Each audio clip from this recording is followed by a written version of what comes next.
pase apam pa ou pou li me om depi lò pa li me om non pa chambre lem. Ah, konen madame la bay problem. Dame sama avec la, dame sama avec la bay problem juste.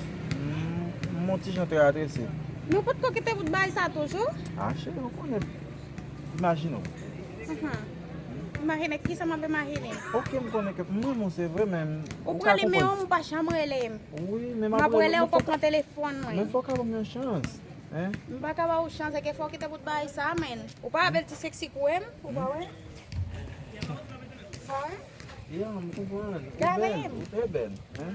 E pi nan sa wap panse ou pap kite el pou mwen.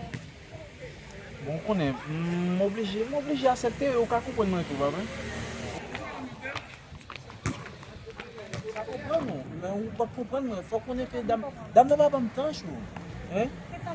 Il va pas me temps. Et que Map chache, sa bon patan. Map chache la kala se lò vin kap avèk ti set ap pale, pi mbalo. So fè, on kite l pousse? chérie, mais ça va pas là. Koman sa? Mais c'est ça, pour que ça la cara là, Mwen kite la kala se la, mwen vin jenou kap wap pale. Pou ma ou se Mwen kome avèk, ou bakal kouman sa man avèk. Figi kote te, mde bataj Chérie, nan yavan. chérie. Ou sa wot.